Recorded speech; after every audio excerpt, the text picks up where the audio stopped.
final transmission began with silence. Across the galactic network, over 10,000 species tuned in to the strange blue planet's last message. The broadcast carried a faint echo of wind, a soft hum, and then a human voice. Calm, steady, and heartbreakingly resolute. "We tried peace. Now you'll meet the other side of humanity." Every translator corps across the galactic net paused. The words were simple, yet their tone carried something more than defiance. It was a promise. The message ended there. No demands, no pleas, only that one sentence. Hours later, Earth went dark. The galactic powers thought the silence meant surrender. They were wrong. For decades, humanity had been mocked as the primitive planet. The Council of Stellar Unity had offered them conditional membership if they would agree to share their oceans, labor, and genetic adaptability for cross-species programs. Humanity refused. The Council's trade fleets responded by blockading Earth's orbit and sending peacekeeping drones that burned coastal cities in warning strikes. Even then, humans had tried diplomacy. They sent envoys. They signed temporary accords. They sent food shipments to enemy colonies during famines. Yet the Council's greed had no limit. When the bombardments began again, this time against civilian shelters, something deep in the human psyche changed. It began quietly. The nations of Earth united in silence. No debates. No hesitation. Every satellite feed went offline. The planetary defense grid, long dismissed as obsolete, flickered to life. From the moon's dark side, strange energy signatures began to form. The galaxy laughed. They thought humans were cornered. They didn't understand that humanity's history was written in fire and survival. Months passed. The Council grew restless. Their fleets orbited Earth's moon, scanning for movement. They found none. They grew bolder and sent scouts closer to the atmosphere. Those scouts never returned. Their signals vanished the moment they crossed into Earth's magnetosphere. Still, the galaxy ignored the signs. Then one morning, the sun rose over the Sol system, and there were no human voices left on any channel. Not a whisper, not a distress call. Only one faint code repeated from Earth's pole, a message that no one could decode. That was when fear began to spread among the other species, because silence from humanity had never been a sign of defeat. The Council dispatched a massive investigative fleet, 50,000 ships under the command of Grand Marshal Terene.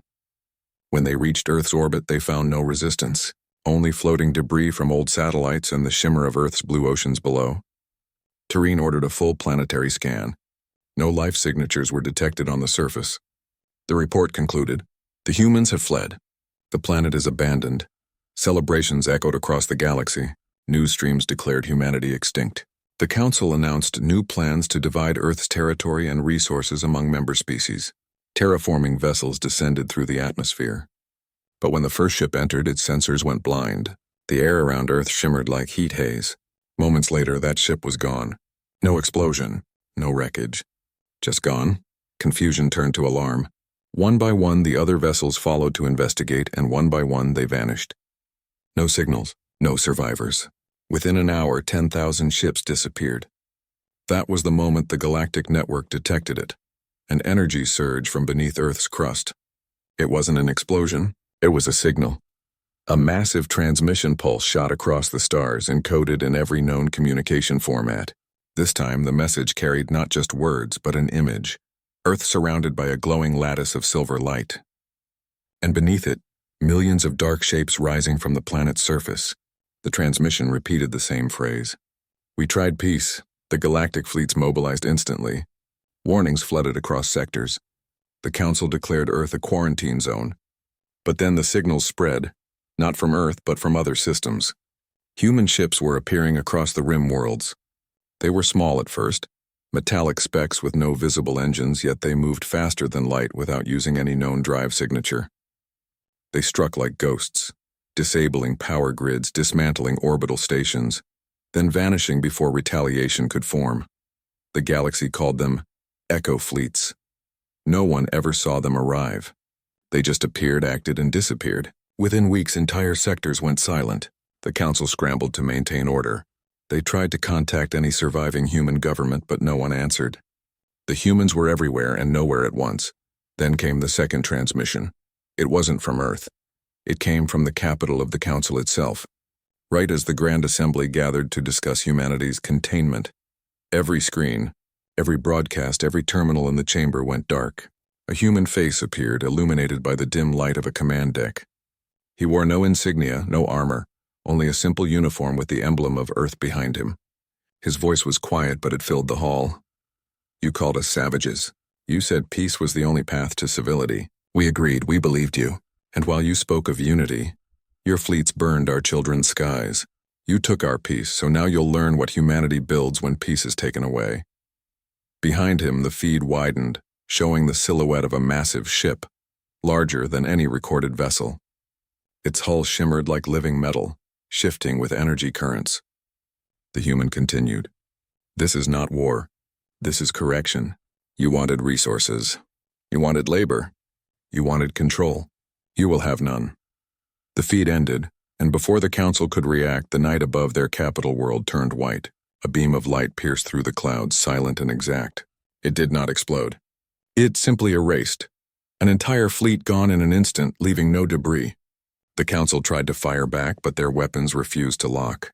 Every targeting system failed simultaneously. The human ship drifted away, untouched, and then vanished. The galaxy descended into panic. Alliances broke. Entire species retreated into isolation. Some tried to surrender. Others attempted to ally with the humans, offering apologies and reparations. But no human responded.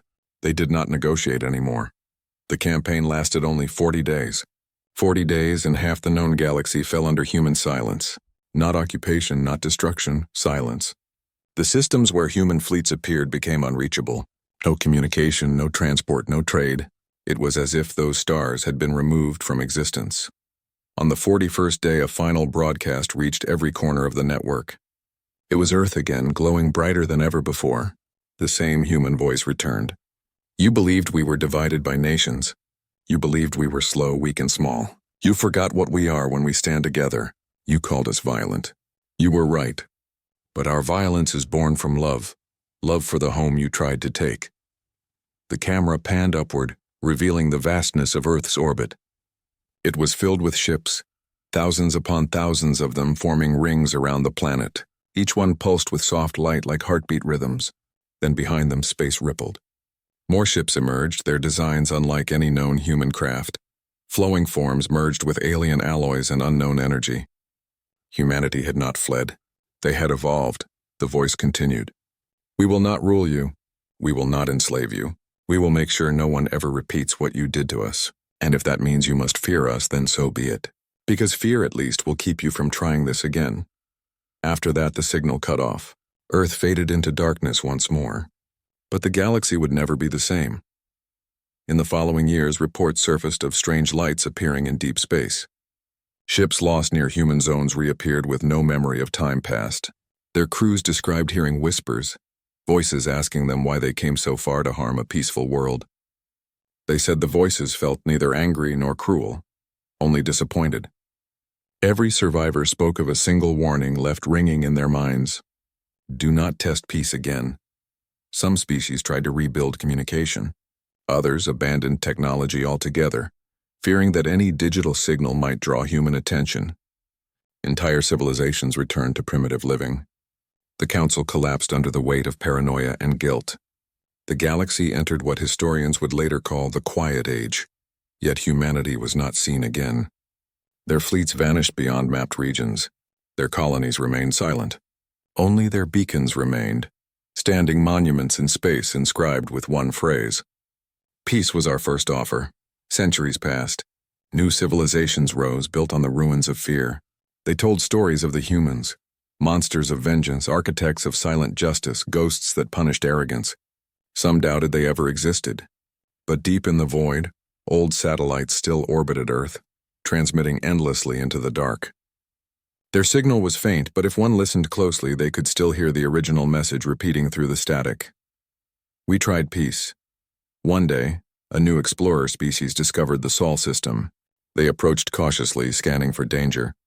Earth appeared calm, green, blue, alive again. No weapons, no fleets. Just a quiet planet turning beneath a bright sun. The explorers debated whether to land. Their leader hesitated, but finally descended through the atmosphere. They expected resistance. Instead, they found cities covered in forests, oceans clear as glass, and air humming with energy. They detected no human presence. At the heart of an overgrown capital, they discovered a monument. It was a single stone tower with words etched into its base.